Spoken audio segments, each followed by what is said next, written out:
بابری مسجد تعمیر سے supreme court کے فیصلے تک 1528 عیسوی میں مغل کے دور میں بابری مسجد کی تعمیر کرائی گئی تھی۔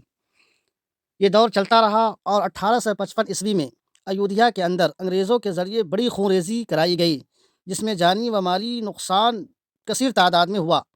اسی زمانہ میں انگریزوں نے جنم استھان اور سیتا جی کی رسوئی گھر کا افسانہ ترتیب دیا۔ پھر 22-23 دسمبر 1949 عیسوی کی رات میں مسجد کے اندر مورتیاں رکھی گئیں۔ حالات کشیدہ ہونے کی وجہ سے 1950 عیسوی کو مسجد میں تالا ڈال دیا گیا۔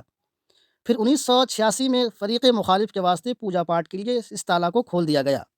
یہ مسجد مختلف مراحل اور حادثات زمانہ سے گزرتی ہوئی 1992 عیسوی میں داخل ہوتی ہے۔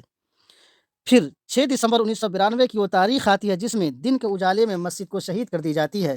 انا للہ و انا الیہ راجعون۔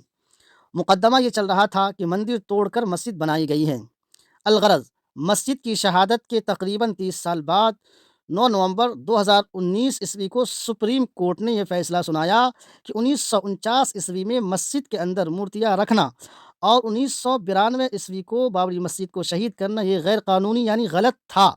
مزید یہ کہ کوئی مندر توڑ کر کے مسجد نہیں بنائی گئی تھی، بلکہ مسجد خالی جگہ پر تعمیر کی گئی تھی۔